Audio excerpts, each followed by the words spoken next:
Good morning. My name is Richard Bush. I'm the director of the Center for East Asian Studies here at Brookings. And it's my pleasure to welcome you to our program today, the Rohingya Inside the Conflict in Myanmar's Rakhine State. Our speaker is Azeem Ibrahim, who is the author of this book. I highly recommend it. It's very clearly argued, clearly written, and quite disturbing. Dr. Ibrahim has his doctorate from the University of Cambridge. He is an RAI Fellow at Mansfield College, University of Oxford, and research professor at the Strategic Studies Institute, U.S. Army War College, and a lot of other things. Finally, he jumps out of airplanes, so he's to be taken very seriously. One of the odder newspaper articles that I read this year is in the New York Times, and it described an encounter between Aung San Suu Kyi and our ambassador to Myanmar, Scott Marcial. Now, I know Scott. He's a diplomat's diplomat. He does his job, but he does it in a non-provocative and inoffensive way. But Aung San Suu Kyi had a request of him, and that was to not use the word Rohingya. Don't use the word. Now this is a bit mysterious, perplexing, but today we have the answer to the mystery and to the perplexity. And Dr. Ibrahim is going to explain this all and why we need to take it seriously. Azeem?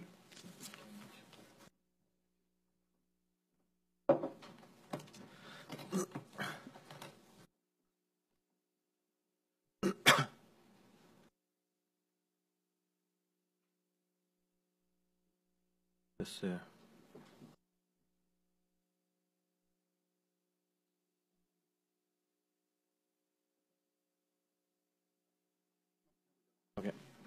Well, thank you so much for that kind introduction, Richard. It's a great honour for me to be at this great institution. Let me start off with a historical quote.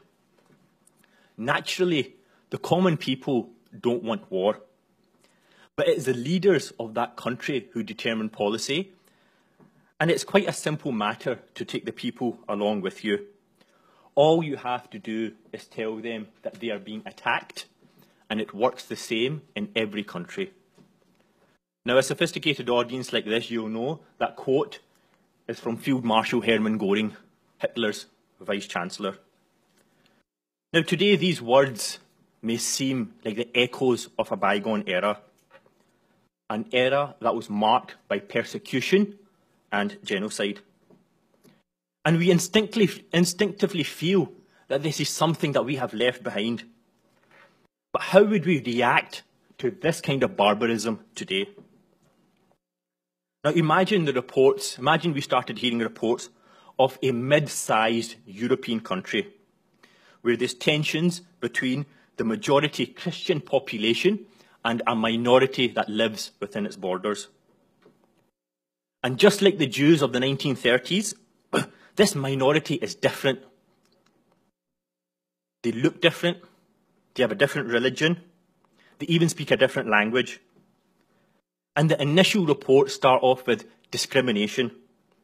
Bus stations refusing to sell them tickets. Boycotts of their businesses. But as time goes on, the persecution gets more and more sinister. This minority is already undereducated, but then they are barred from schools, and then they're barred from hospitals. Then eventually they're barred from standing for election, and then barred from even voting. And there's some in public life that start to say that only Christians of this country can be loyal citizens. And then others start to say, well, these people, they were never citizens at all. They were never citizens in the first place. And this narrative starts to harden into conventional wisdom. Even the diplomats of this country start to say that this minority is actually physically inferior. And this minority is underrepresented internationally, so their voice is barely heard and their story is hardly told. Then the regional government starts to detain them in permanent internment camps and doesn't allow them to work. Then the religious clergy, the church, starts to incite hatred against them, and that is when the pogroms start, which then turn into massacres.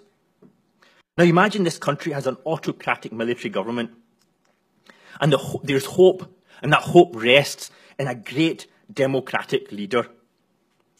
And soon this great democratic leader is released from house arrest, and there's cheers from around the world. At last, there is going to be change. The Democrats have won. And then there is nothing. The discrimination and the violence continue. Any hope that democracy will bring whole-scale change is now fading.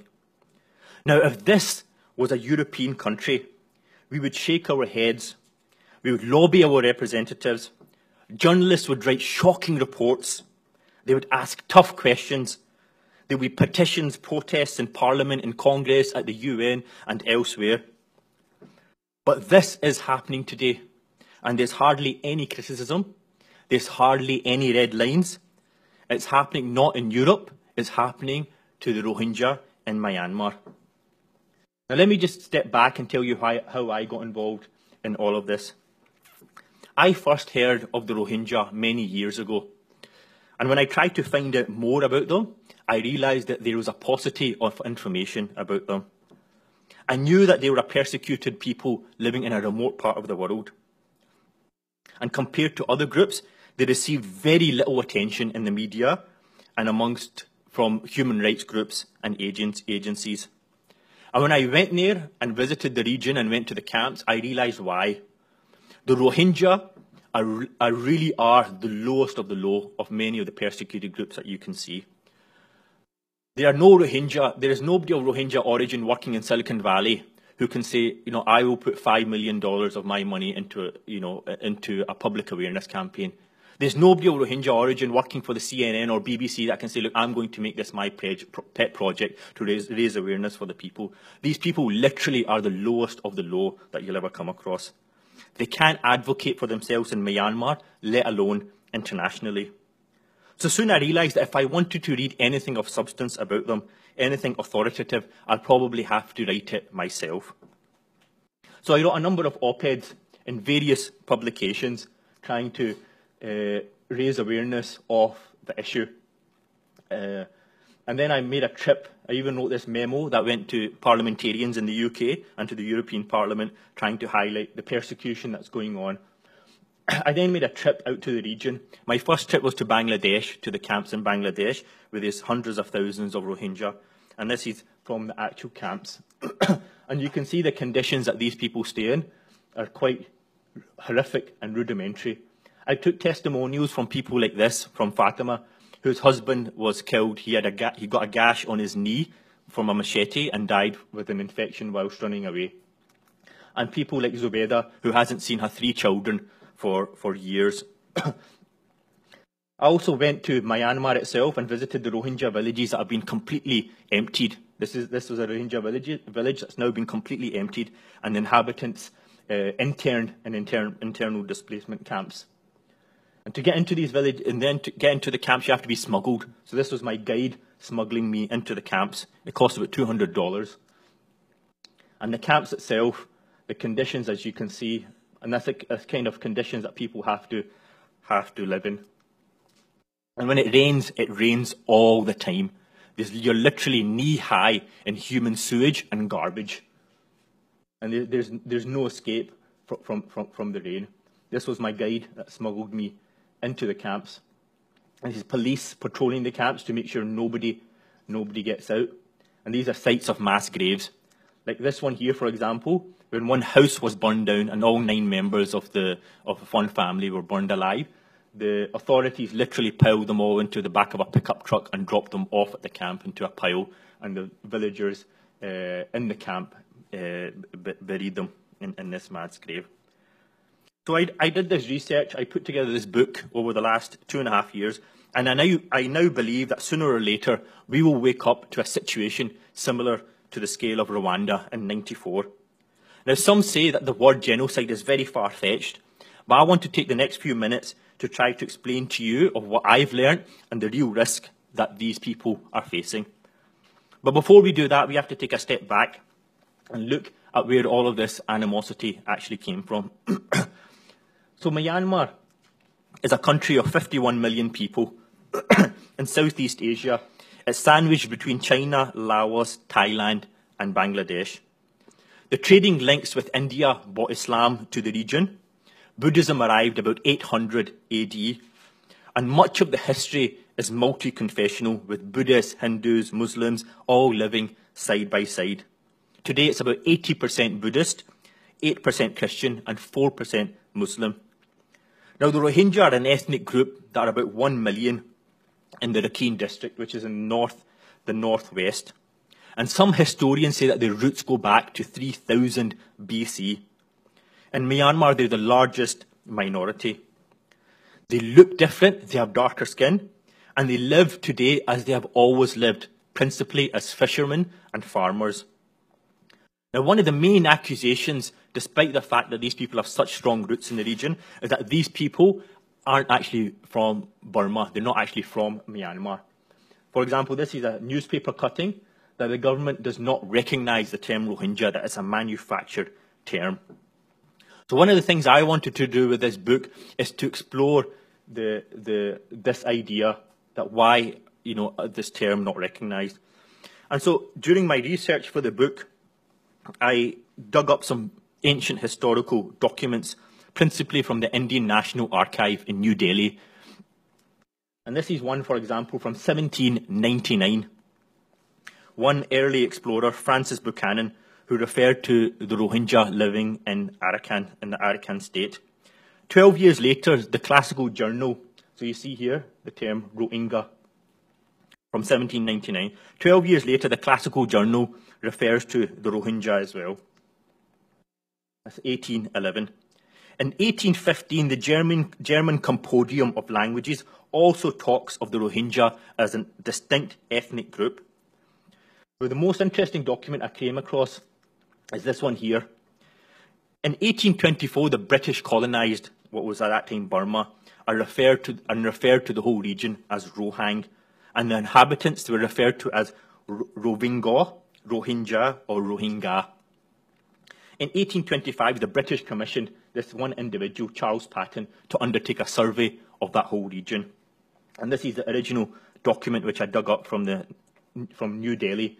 And you can see here, it's very clear. So that's the text, original text on the left-hand side, and the translation on the right. You can see here, it says Musliman 3/10. 3/10 of every soul is a Muslim in that region, which is the exact same proportion of it today. It's about 30,000. And the peasantry spoke the language of Rohingya. So where does this animosity come from? This is clear historical evidence that these people have deep roots from multiple sources in that region, whereas you have the extremists saying that these people have absolutely no relation to this country at all, and they're all illegal immigrants from Bangladesh from the 1920s. We have to look back at where this animosity actually started. It actually started in World War II when the Japanese invaded Burma at that time. The Burmese nationalists, the majority Buddhist population, decided to side with the Japanese invaders because they thought that would get them independence from the British much quicker, whereas the Rohingya supported the British colonial masters. 2 years later, when the war ended, many of the Rohingya wanted to join East Pakistan, which was at that time Bangladesh, and that led to violence between the two groups. By 1948, Myanmar had become independent, but there was still a legacy of bad blood between the Buddhist and the Rohingya. And then from 1948, for about 15 years, they had quite some peace, and it was a relatively functioning democracy.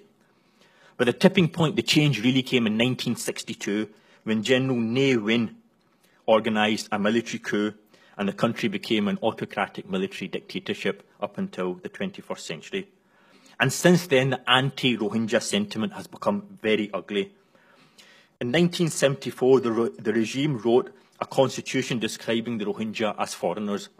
And one of the things that the General Ne Win tried to do, he's tried to implement an economic plan called the Burmese Road to Socialism, which was a complete economic disaster.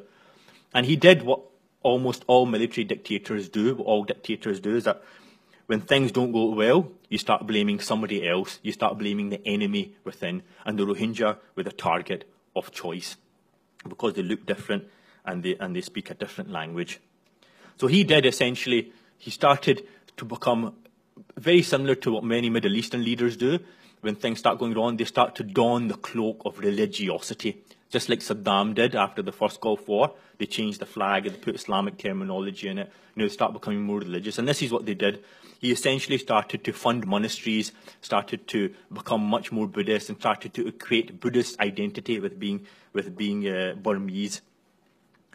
And in 1974, they wrote this constitution that described the Rohingyas, all of them as foreigners. And this violence followed.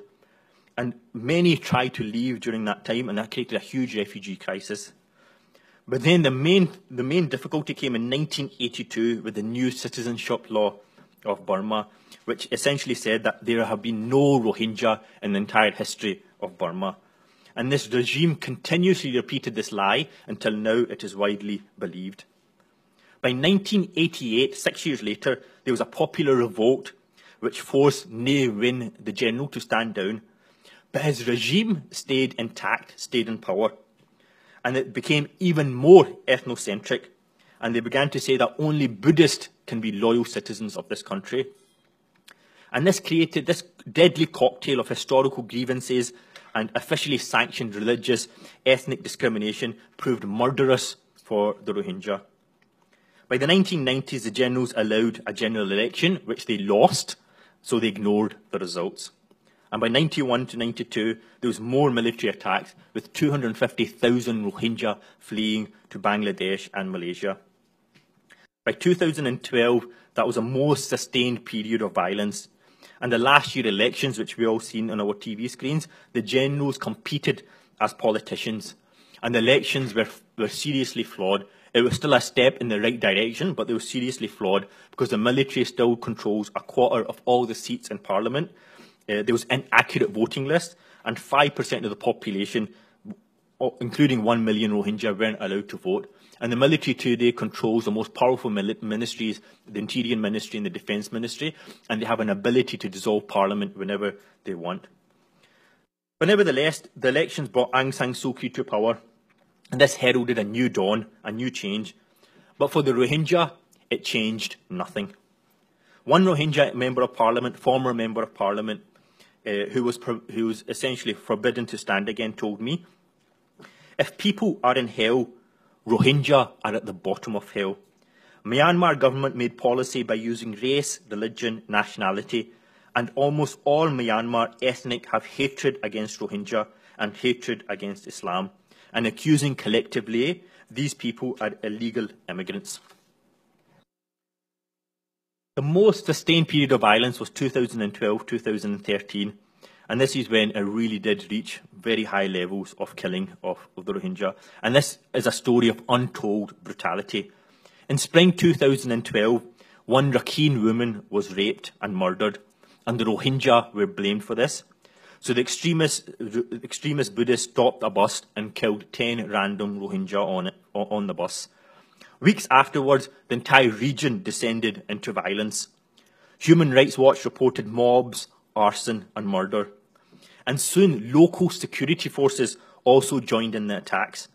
And in some areas, the mobs were actually joined by the army itself. The state refused to help or even investigate what's going on. And President Tan Sen at the time said that Rohingya should therefore be sent to a third country in order to protect them. And this is now part of the anti-Rohingya sentiment, that they should all be sent to a third country. And this hate was fanned by the Buddhist extremists. Individuals like this, Warathu, who's described himself as a Buddhist bin Laden. The Buddhists exert extreme influence in this region. This entire region is dominated by religious organisations. The monks and monastery exert considerable influence. Now, one of the questions I get asked all the time is that, Buddhism, as we know, is a very peaceful religion. These are people that don't even kill insects. So how could they possibly perpetuate and inflame such violence? But this is a different form of Buddhism. This is what they call Theravada Buddhism. They don't actually recognize the Dalai Lama. When the Dalai Lama visited Myanmar, he was actually given a cold shoulder by many of the monks. So this form of Buddhism is very different in that they believe that in order for Buddhism to be safe, all other ideologies and ethnicities have to be kept in check and have to be kept a close eye on. And Buddhism will only thrive and be safe when all of them are kept in check. And there's other extreme ethnocentric groups in the Rakhine district that are spreading violence. One name that continuously came up when I was on the ground there was of this individual here, Dr. A. Mong from the Arakan National Party. His name continuously came up on almost every person that I spoke to. Along with extreme Buddhist organisations like the 969 movement, the Patriotic Association of Myanmar, these are organisations that are responsible for almost all the religious education in that region. They act as power brokers for the big national parties, and they use that power and influence against the Rohingya.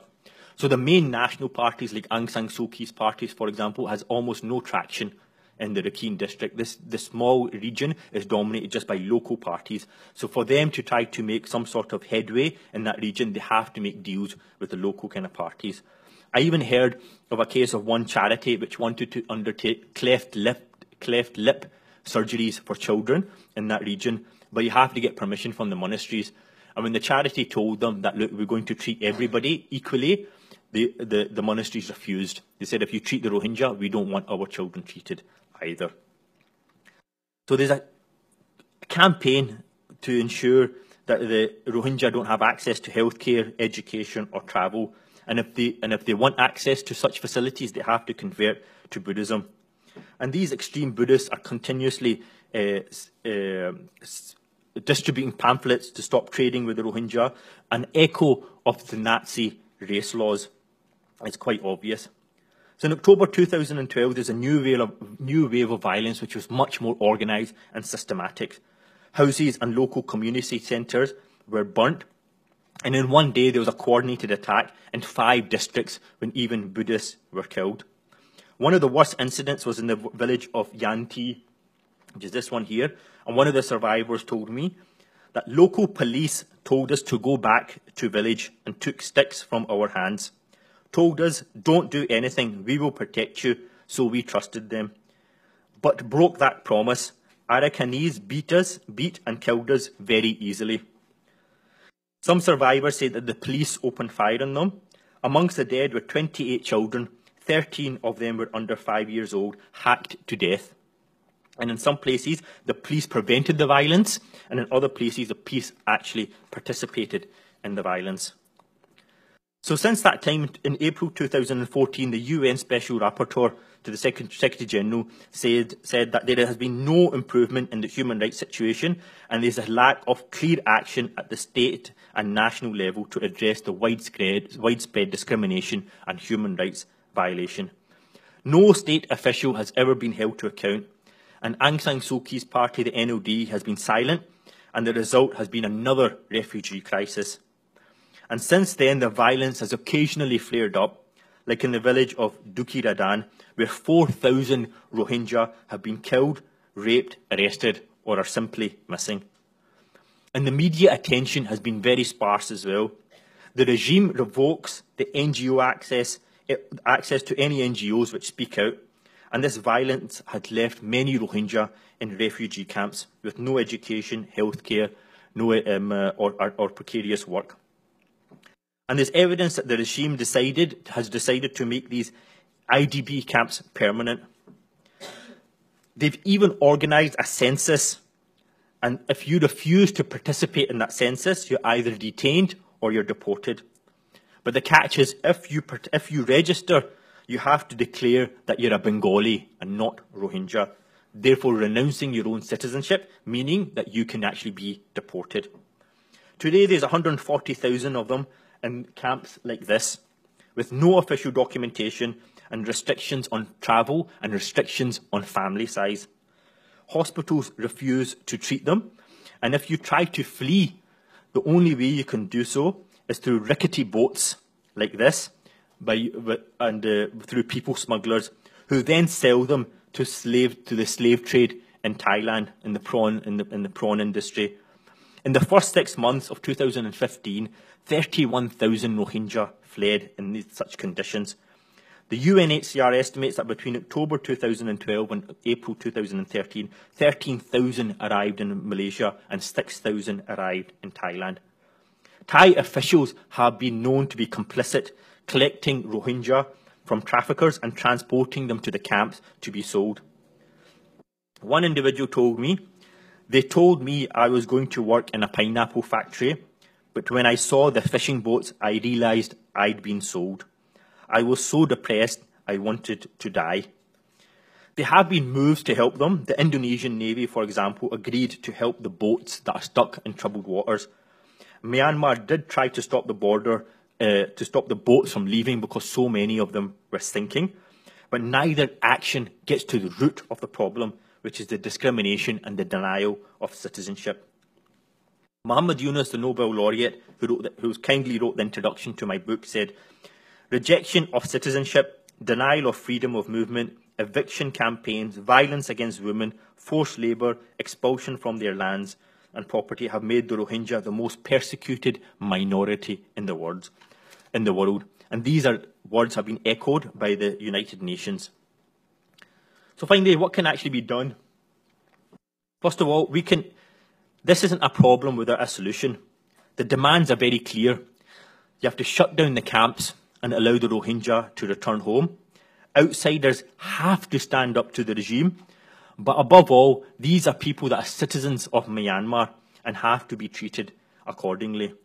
Now, some organisations will say, and some diplomats I met say, that look, this is a localised problem within the borders of a sovereign state. There's nothing much that we can do about it. And I would say that's wrong, because it's only outsiders can actually make a difference. The Rohingya are never going to be a majority in their own country. So there's essentially 5 things that I think that we can do to help. First of all, we have to change how we think about Myanmar. When we hear the words Palestine, Tibet, Kurdistan, Crimea, these are countries where they have issues, fundamental issues, still to be resolved. We have to add Myanmar to that list. The story of Myanmar, of a small, brave country opening up its markets, opening up its mind to democracy, hides the religious discrimination, the violence and the massacres. That is also part of the story of Myanmar. And we can't let the government buy the silence with this good narrative that they're trying to promote. Those politicians who don't criticise it, don't set red lines, they are failing in their duty in international law. Secondly, we can raise the profile of the issue.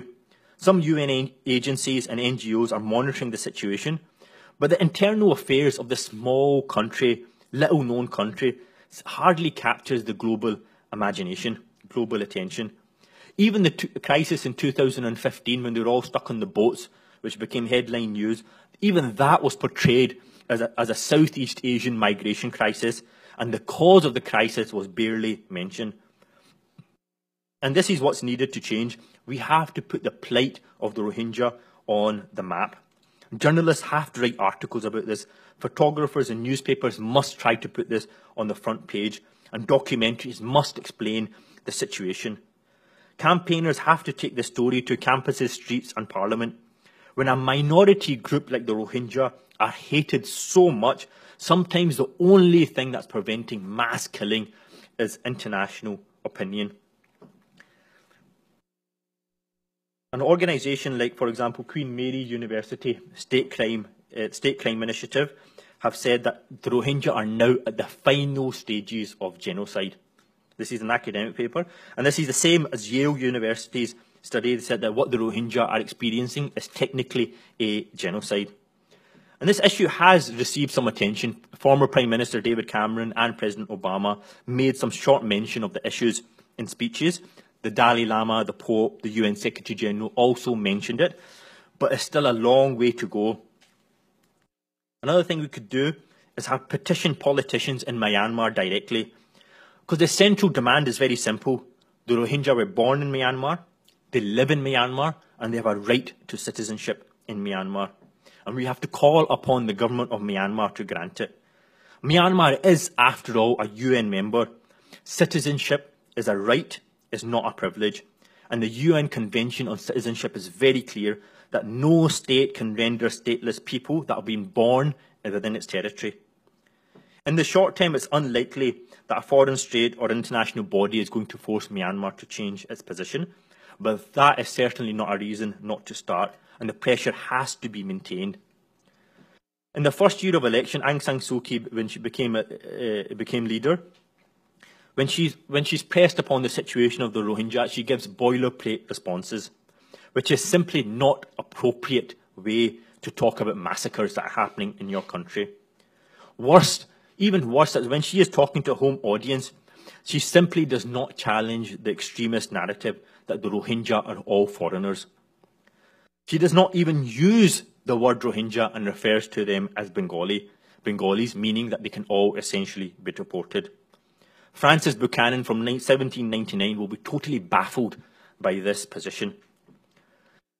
Aung San Suu Kyi, of course, knows that her political capital comes from an international reputation that she has built as a democracy icon, as a Nobel laureate.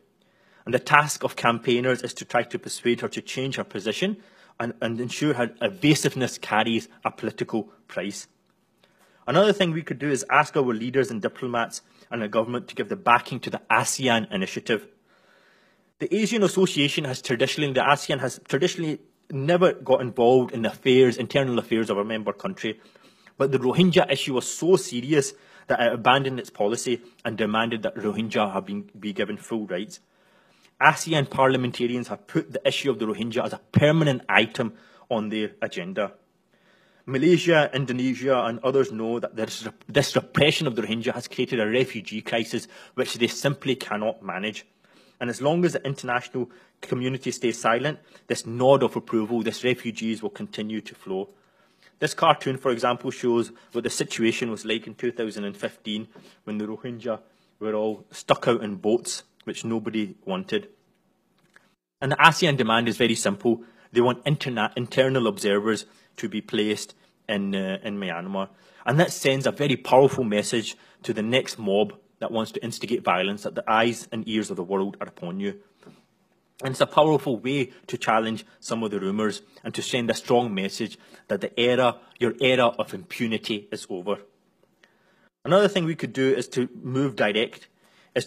There's only a handful of people who can have a direct impact more so than anybody else, and that's prosecutors at the ICC, which is the only body that can prosecute individuals for these kinds of crimes. Prosecutors can initiate an investigation against individuals responsible for building up this kind of hatred. They could be faced charges of preparing and inciting genocide and crimes against humanity.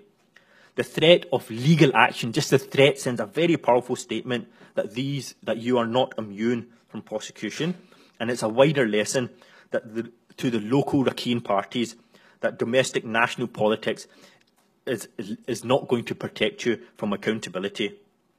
And this change must focus attention on individuals like Dr. A. Mong, who I mentioned earlier. So in conclusion, the story of the Rohingyas is a story that is replete with the echoes of history. When I started off with the quote, naturally, common people don't want war, but it's easy to take them along. All you have to do is tell them that they are victims and they are being attacked. I started off with the words of Hermann Göring because there's an uncanny resonance with what is happening today. And when we look back, history shows that we were right to stand up to the Nazis.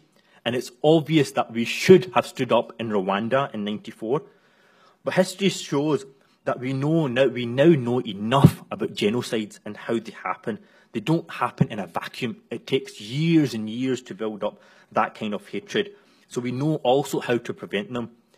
And the lesson I take from all of this is that when the internal political constraints of mass killing have all gone, the only one final check on full-scale genocide is usually international opinion. And I am determined that to make that in future, we do not all say to ourselves that we should have acted much sooner. Thank you so much for listening.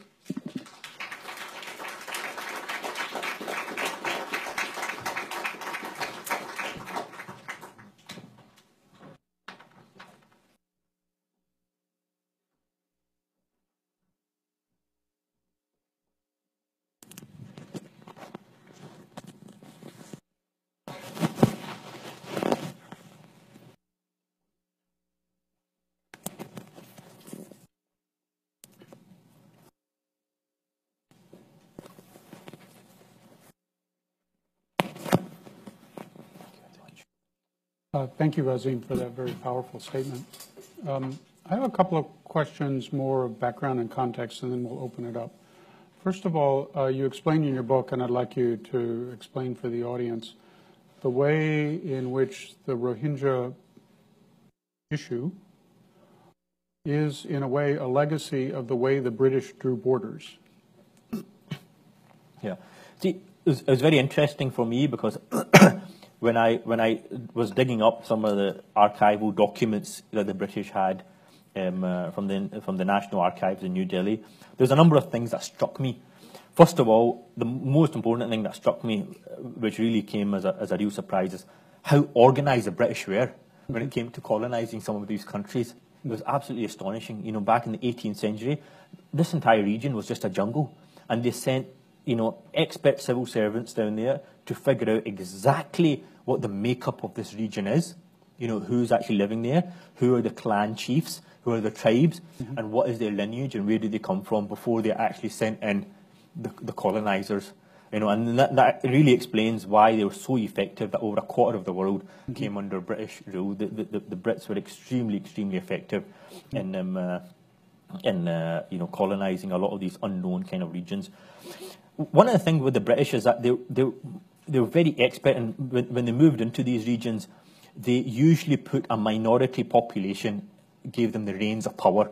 So that minority population is completely reliant on the support of the British to stay in power. And you can see some of that around the world today. And you can see it with the Alawites in Syria, for example, that they know that if they step down, that there's going to be some real trouble for them. And they did the same thing in Burma as well, is that they put a lot of the administrators in India as well. In Burma, they put the Muslims in charge, which were a minority. And the Muslims were much better at the administration. And for them, it was a complete cold calculation in terms of how to get the maximum utility in terms of focusing and establishing their colonial kind of power. But one thing they weren't interested in, one thing the Brits weren't interested in, is actually creating ethnic strife. You know, they were much more interested in creating an effective administration. You know, and the legacy of the Brits when drawing up borders between various countries is well known for us today. You know, one just has to look at the Middle East and Africa, is that they literally drew lines between ethnic groups without giving any consideration to them at all. And many of those lines aren't recognised, whether it's in Rakhine district in Myanmar or East Bangladesh, or even Afghanistan is the classic example. You know, you go to Afghanistan, the Durand line is completely unknown to the Pashtos. Pashtos live on both sides, so it's completely unknown. So much of the problems do come down to the inability of the British colonial masters to fully appreciate the importance of ethnicity over nationality. And you go to these regions, you know, whether it's Burma or elsewhere, people who still identify themselves according to their tribe and according to the clan, because that has been their identity for thousands of years. Whereas these borders, colonial borders, were only, you know, drawn up by foreigners, and which they simply don't recognise today, and they don't intend to. We may have a physical map. Sure. Let me ask another question about minorities more broadly. Yeah. The Rohingya obviously are not the only minority in Myanmar, and there are lots of other ones, but it seems that the Rohingya are a special case in the way the Burman majority deals with its minority populations. Well, the Rohingya are the largest of the minorities. There's multiple minorities in Myanmar. And the Rohingya are also not the only Muslim minority as well. There's also other actual ethnic Burmese, with the ethnic Burmese look, minority Muslim population, who aren't discriminated against to the same extent. But almost all minorities, whether it's a Sikh, you know, they also have a Christian population, Sikh, Hindus, they all get some sort of discrimination.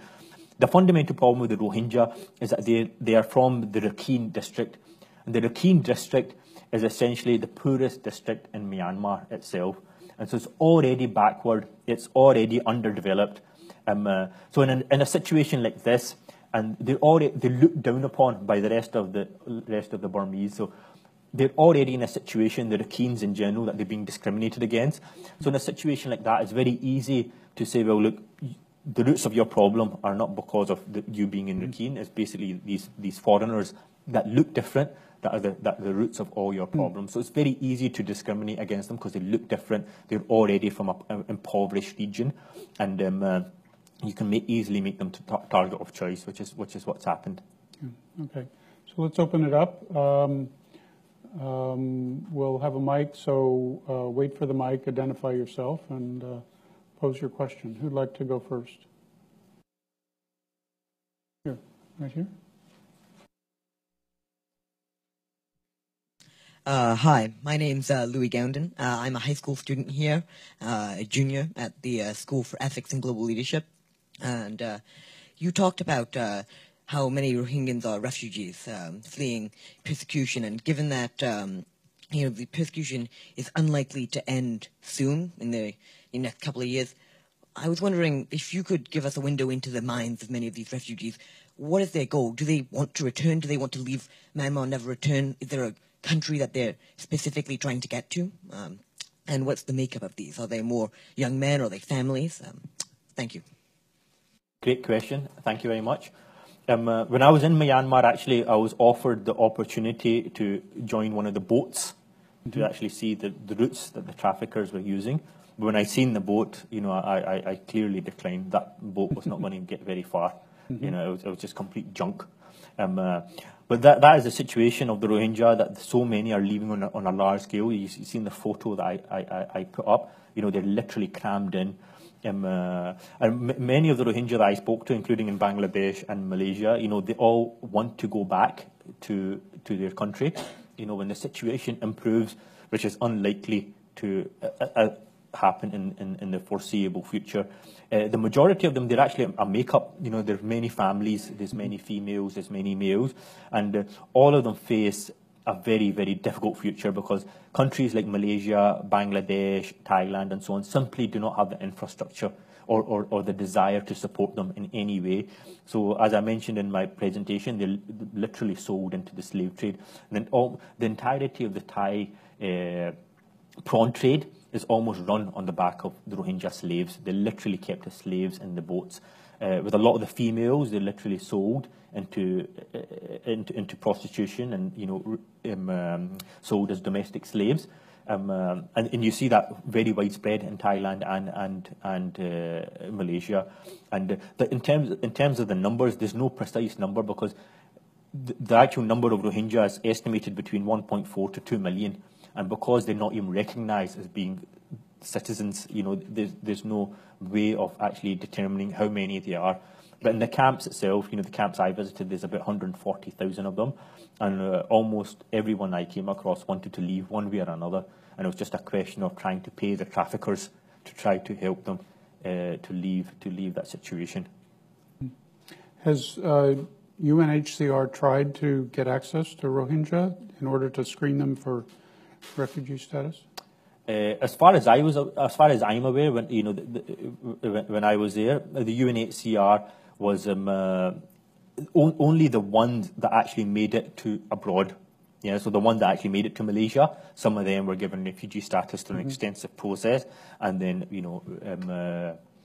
rehoused in some European countries, and even in the United States. There's a Rohingya centre in Chicago, which I visited. So some of those that have made it to Thailand and Malaysia and so on. But obviously the ones that are still internally displaced in the camps in Myanmar, they're not recognised as refugees. Okay. Oh, lots of questions. Okay. Let's start in the back and move towards the front. Hi, my name is Alison Glick. I'm with the Government Accountability Project. I think you have a very sound analysis in terms of situating what's going on in terms of ethnic strife.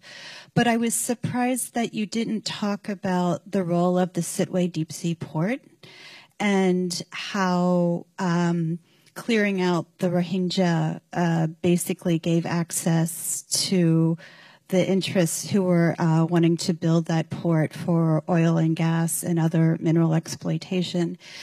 Don't you think that in addition to the 5 points and 5 things and areas of responsibility, shouldn't there be responsibility for the multinational corporations who are benefiting from that port that was only constructed after the ethnic cleansing of the Rohingya, and particularly the role of not only China and India, but even U.S. companies who are benefiting? Thank you.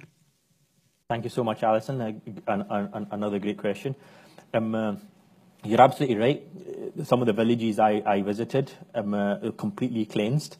Completely, everybody was moved out, and in many cases, some of the villages were demolished. In other cases, actual Buddhists moved in, started occupied the houses. And in some cases, it was a very interesting case I came across, and this was back in 2013 or 2012, I think, in which they moved the Rohingya into camps, and then from the camps, they moved them into an area which is on the coast. And it was very interesting they did that because this was when the hurricane was coming, and they decided to move all of the Rohingya directly into the path of the hurricane in the hope that they would be wiped out. You know, so that's the calculation of the thinking in situ. One of the questions I get asked quite often is the role of the United States. You know, President Obama visited Myanmar just a couple of years ago, and for any country to get a visit from the President of the United States is quite a big deal. And even Aung San Suu Kyi, she visited, the US and the UN recently, and I get asked, what role of the United States.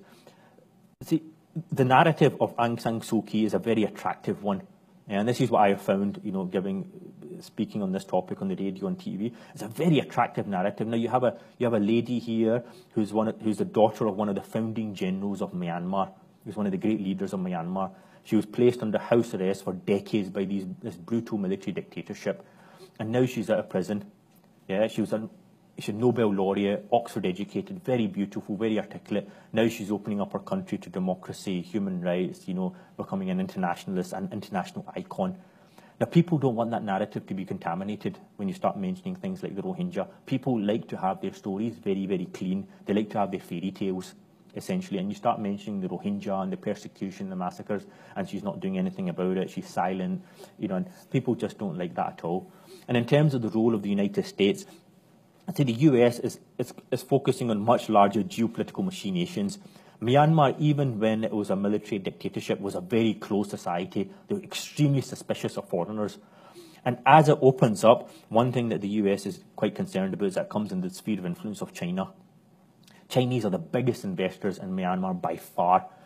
The entire Southeast Asia is now being economically redeveloped for that main purpose is to meet Chinese insatiable demand for resources.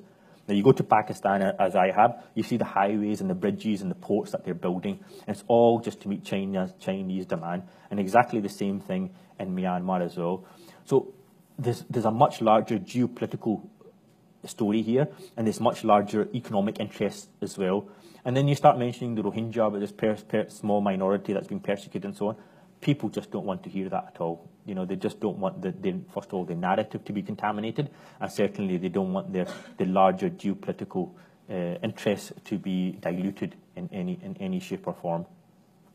As I understood the question, that there's a connection between the treatment of the Rohingya and a specific oil and gas project. Is that the case?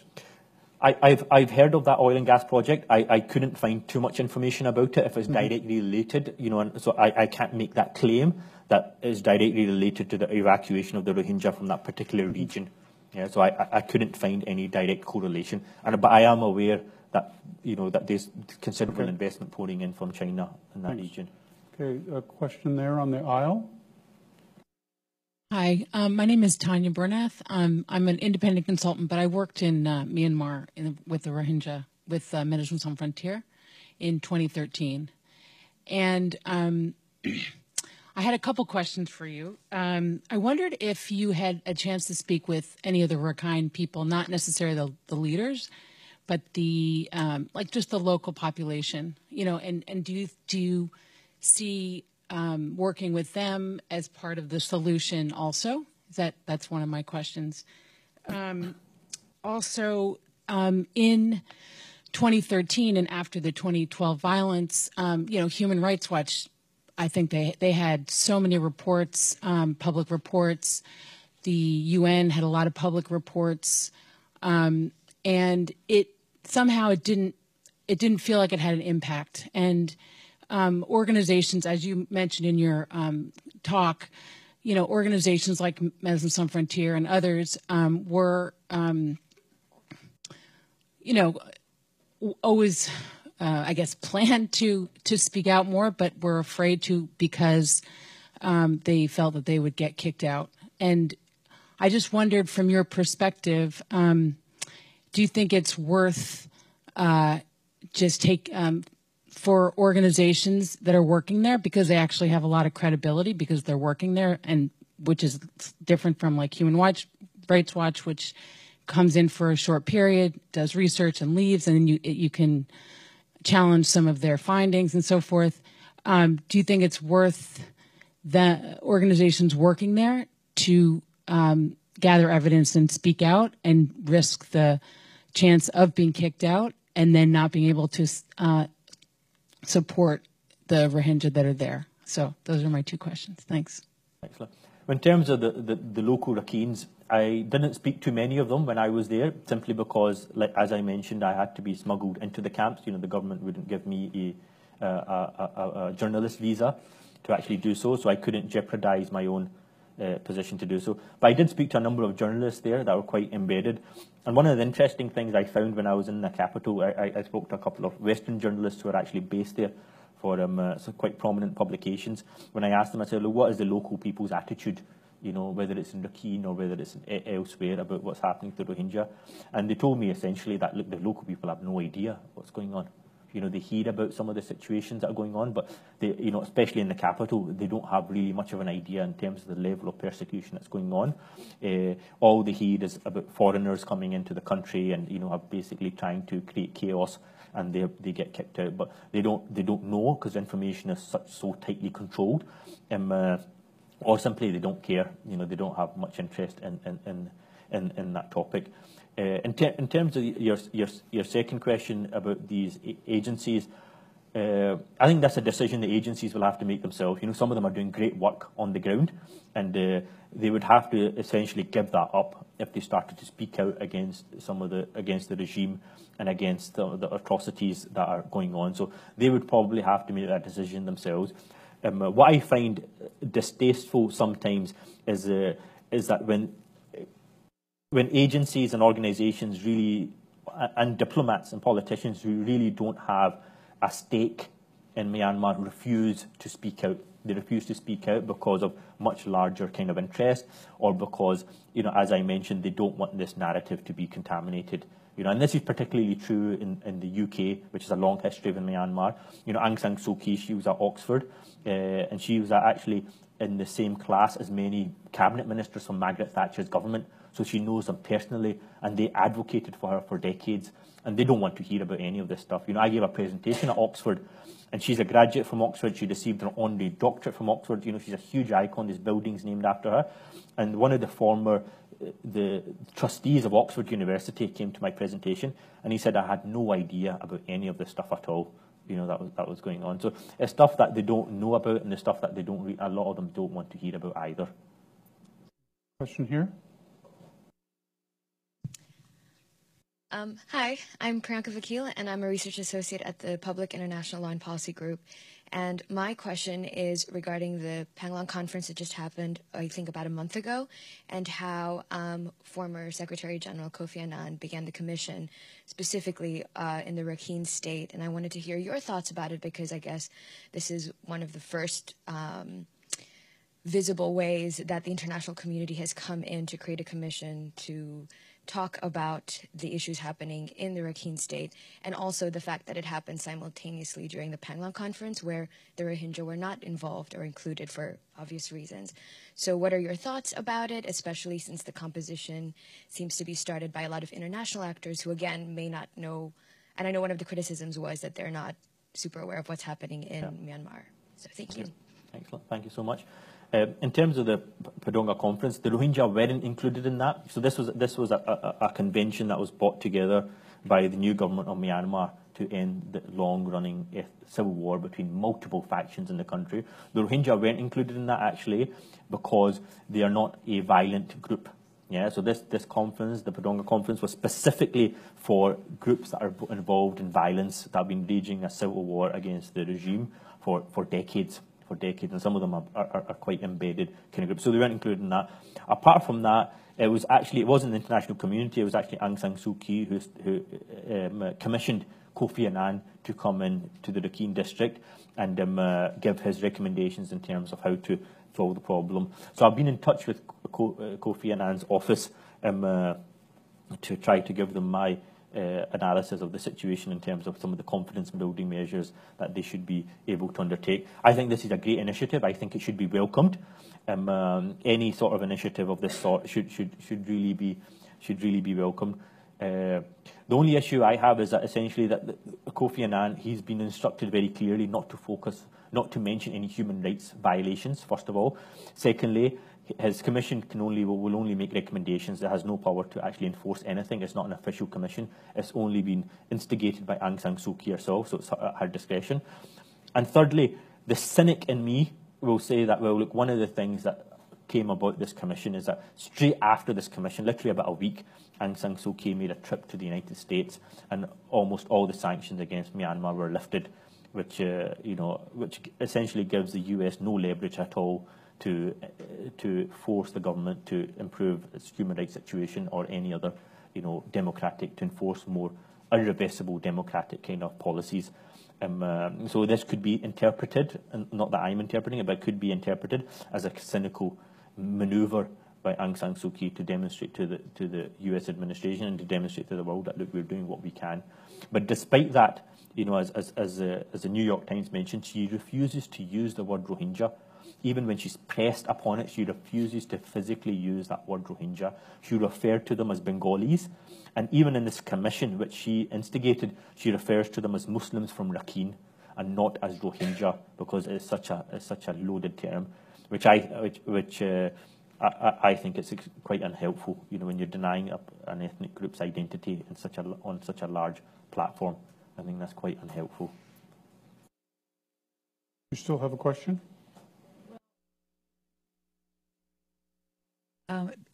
In one of your photos up there, it showed a doctor, and I think the last name started with an A, and I understood he was a member of the parliament, although he's a Rohingya.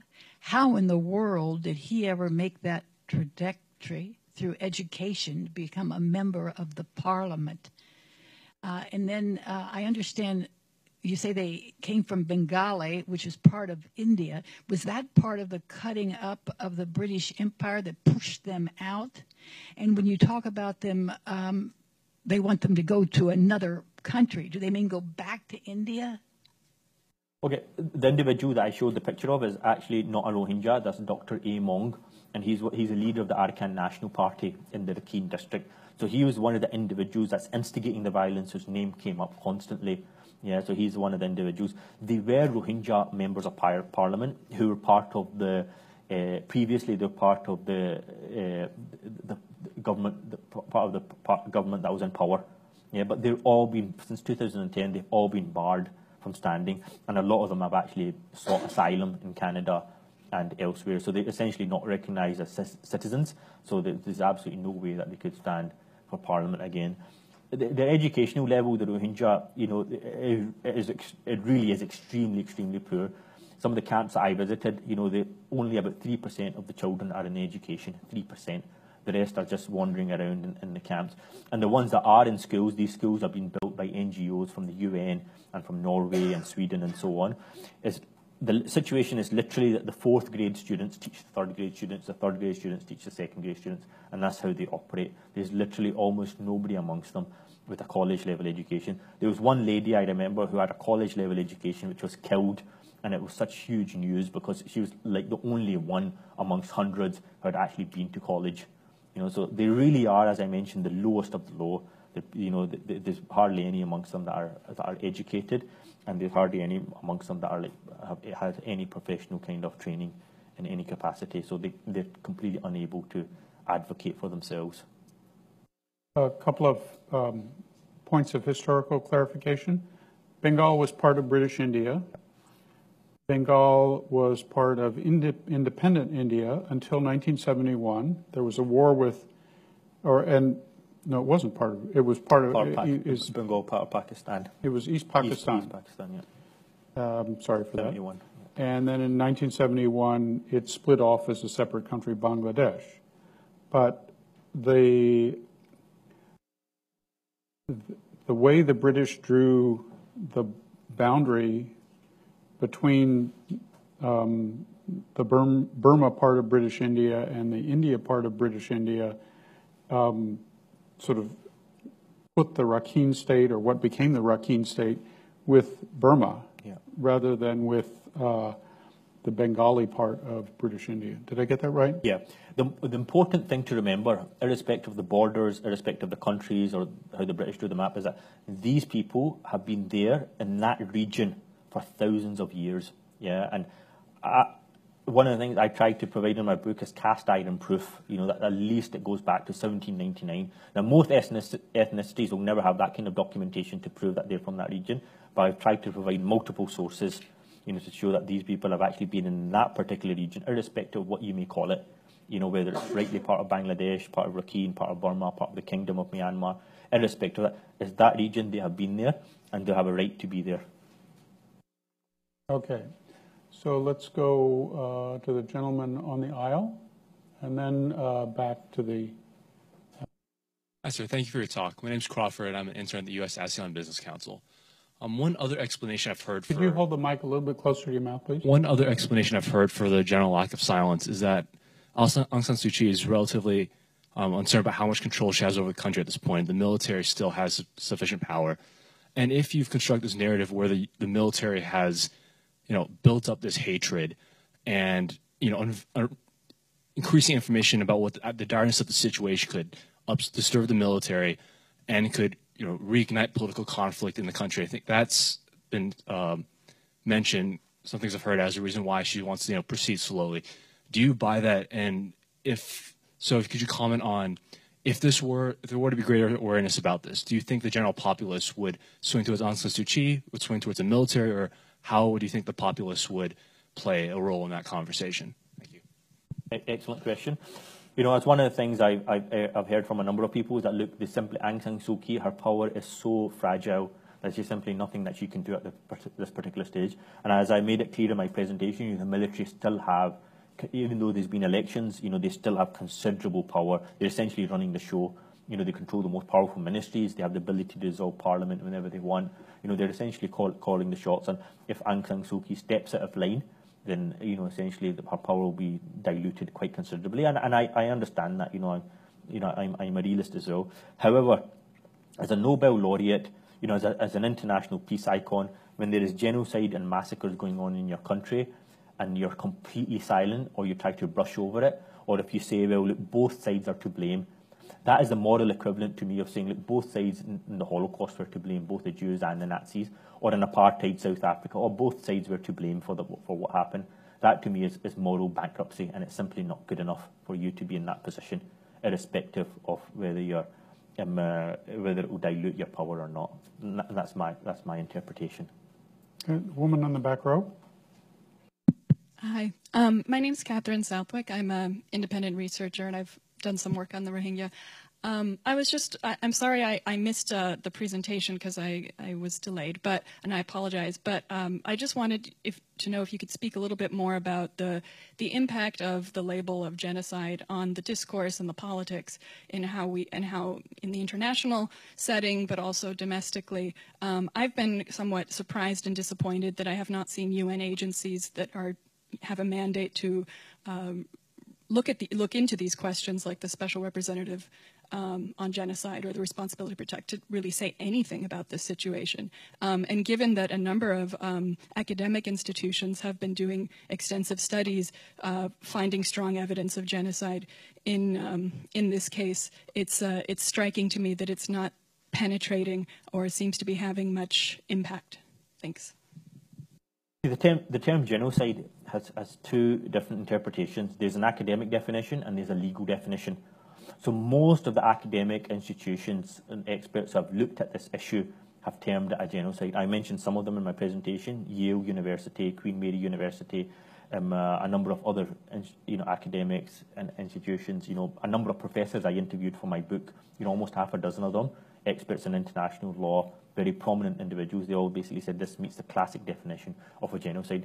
There's also a legal definition, which is a little bit different, and that is really at the discretion of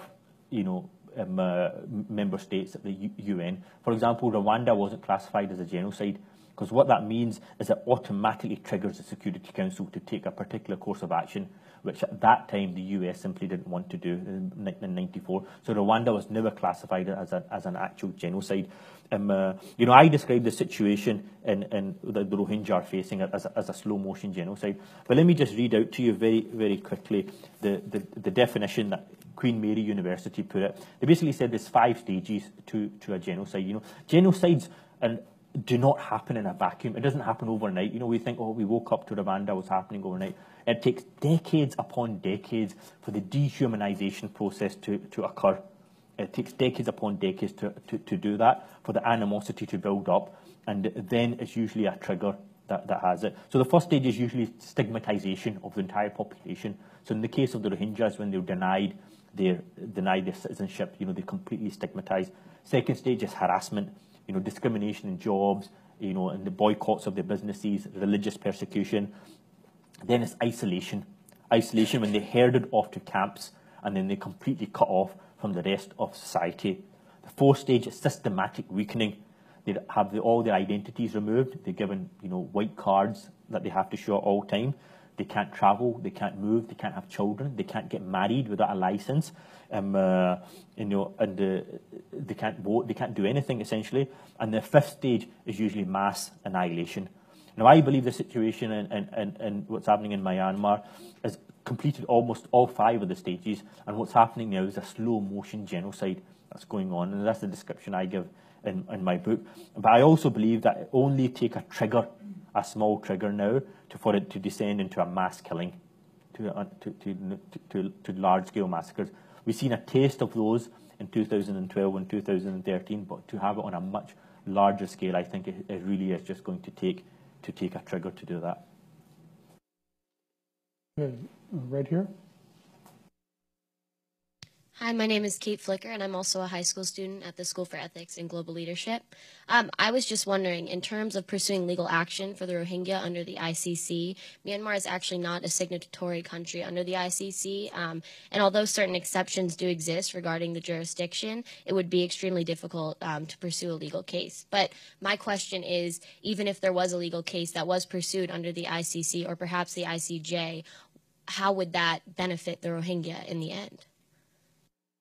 You're absolutely right. And one of the things the International Criminal Court can't do unless you're a signatory to the Rome Statute or unless you refer yourself, the country refers itself, to be investigated.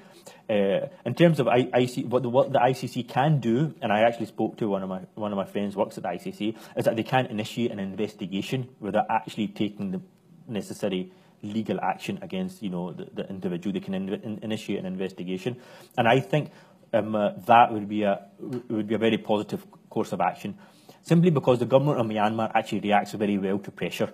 They actually react, unlike a lot of other governments that that engage in this kind of behaviour. As soon as there's something going on in the country and there's international pressure from journalists and activists and so on, they actually react quite quickly. And I think any sort of an investigation initiated by the ICC against particular kind of individuals that are instigating kind of violence will certainly have quite a strong deterrent effect. And it's essentially that is the logic behind it. I don't anticipate the ICC, they have no mandate to actually undertake a prosecution of these individuals. They have no mandate to do that, but they can initiate an investigation and highlight what is actually going on in the country, and I think that would actually be quite effective, and there have been a number of precedents for that. Over here. The mic's coming from behind. Hello, thank you for your presentation. I'm Adrienne Giannetti here at Brookings. In your field research, did you come across any evidence to substantiate neighboring countries' claims that the Rohingya have ties to terrorism, which they cite many reasons why they don't want to take the Rohingya, but that seems to be one of the ones? Yeah. This is one of the main accusations made against the Rohingya, that these people they're terrorists, and that they have designs on the state of Myanmar. And it's very interesting during the rise of ISIS in Syria. That's one of the things that the government of Myanmar tried to promote, that these people are actually ISIS sympathizers. During my research, I've seen absolutely no evidence at all that they were engaged in any sort of violent activity, simply because these people are so disenfranchised. They probably don't have access to anything that can be used for terrorist purposes.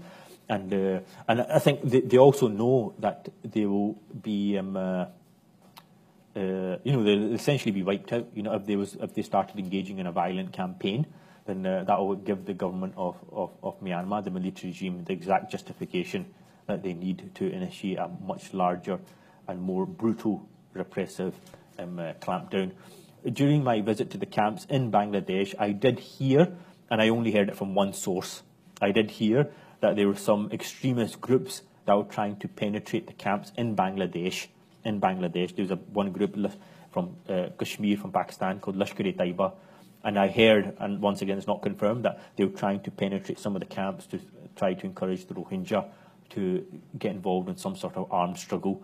But they didn't receive much traction at all. They didn't receive much sympathy. I think the Rohingya know that, they have zero ability to actually do it, and have zero effect, or be completely counterproductive. But in terms of actual violence to the Asian, absolutely no evidence at all for any of that at all. Any other questions? Yes, right there. Hi, my name is Chelsea Byrne. I work at the U.S. State Department in the Office of International Religious Freedom. Thank you very much for your presentation and for your book.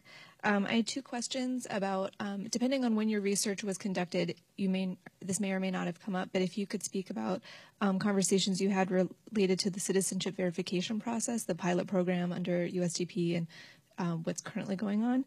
And then also, we're well aware of the restrictions on their ability to exercise their religious freedom rights, with the violence, the mosques that were damaged, and inabilities to either renovate them or rebuild them. But if you could talk about specific examples of religious freedom rights violations that you encountered in your research, that would be very helpful. Thank you. In terms of the citizenship law, I'm aware that there was a number of initiatives that were initiated by not just the US government, but also by the European Union, in terms of trying to reintegrate the Rohingya into the citizenship. The main problem, as I mentioned in my presentation, is the 1982 citizenship law, which has to be reversed. But I'm also aware that this can't happen, overnight. It can't happen suddenly. So one of the things I mentioned to the Kofi Annan's team is that there has to be a number of confidence-building measures before something like this can happen, because the prejudice is so now inbred in society. It's so deep in society that a sudden change like this will probably lead to mass riots. So I recommended a number of confidence-building measures. Freedom of movement, freedom of having children without having to get a license. Right now, they're restricted Rohingya that before they can get married, they need to get a license, and they can only have 2 children. and they don't have ability to access to healthcare, education. So some of those measures to try to ease the situation before the citizenship law is actually looked at in its entirety. In terms of religious persecution, even during my trips, I seen there was a number of areas that were completely closed off, where all the mosques and the schools had actually been burnt down, and simply because they didn't allow them. The Buddhist extremists simply didn't want them. One of the areas I couldn't go to, there was an entire village which had a school, and a high school, a school and a mosque and so on. It was completely burnt out. But I was told by my guide that there's no way that they'd let you into that. And in many cases, the extreme Buddhist organisations, they will only allow the Rohingya, even the ones that are in the most desperate situation, access to healthcare, to a hospital, if they actually convert on the spot. So that is the most blatant example of religious persecution, religious discrimination. Yes, sir. Mike's coming. What in the geopolitics of that part of the world keep two Muslim states, Malaysia and Indonesia, from taking a strong position about this? Both of these countries, like Malaysia and Indonesia, is the most populous Muslim country in the world. It's the biggest Muslim country in the world, and Malaysia. Both of these countries have taken dozens, thousands of refugees, possibly in the hundreds of thousands. Both of these countries, and there's only a certain amount that they can absorb, and. It's a question I get asked often, is that, look, why don't these countries, step in and take more refugees and house them? But that is essentially, this is exactly what the government of Myanmar want. They want all the Rohingya to leave and go into a third country, and that's not getting the crux of the problem. As I mentioned, these people have been there for thousands of years, and they deserve to remain where they're from. It is not the responsibility of any other country to take them in. When they bring it's the responsibility of the international community to ensure that the persecution stops and these people are full citizens of their own country. And Malaysia, has got many of its own problems. There's only so much that they can do, so much they can absorb. And another factor is, as I met some of the Rohingya in Pakistan and Malaysia and so on, these people really are, and I've said this a number of times, they really are the lowest of the low. They're really just.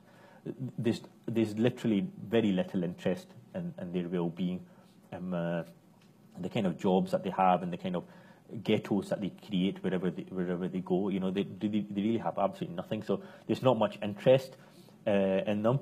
Bangladesh took hundreds of thousands of these refugees. They created camps for them. They built camps for them. But then even recently, the government of Bangladesh has turned their back on them, and wants them to go back. And the camps in Bangladesh are almost just as bad as the ones in Myanmar itself. But the government of Bangladesh is not a wealthy country, simply can't cater for them and can't provide for them. And has also created a lot of animosity locally in areas like Cox's Bazar and so on, where the refugees are located, that they're coming and taking local jobs. And the local jobs are just manual kind of labour jobs, but they keep taking local jobs, which is creating tension between them and local populations. But the responsibility is on the government of Myanmar to reverse the discrimination. It's not the responsibility of any other country to take in the refugees or try to solve the refugee crisis. But I would. Yeah. Well, as I mentioned, the ASEAN countries, all these countries are members of the ASEAN initiative. They've tried to put as much pressure as possible on the government of Myanmar to take the initiative to stop the flow of refugees. But the refugees continue to flow, and I don't think there's much that they could actually do. I'm not sure what initiatives they could actually undertake to force the government even more. When the government is hell bent on trying to expel some of these people. It does seem that if anybody has an incentive to put pressure on the government of Myanmar, it's these countries that don't have, or are the countries of first asylum. Yeah. One last question.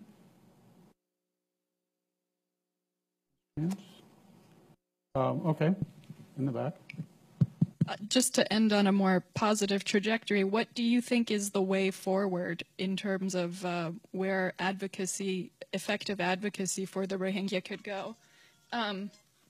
Is it through this UN commission? Is it through increased international attention and so forth? I think raising awareness is absolutely critical. As I've said, I've given this presentation, a number of times, and people have absolutely no idea.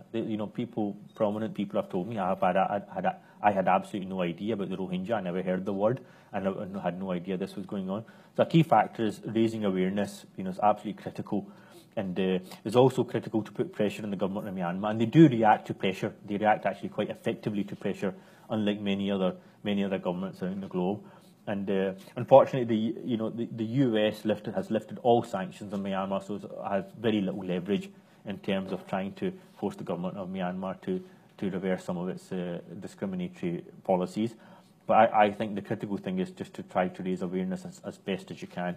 And as I said, that is usually, in many cases, that's the final check on mass killing. Is international opinion, of journalists and advocates and human rights advocates and campaigners that are raising the issue continuously. That's sometimes the only check on a mass killing. So I think that's very important. Well, I think you've raised awareness here, so thank you very much. Please join me.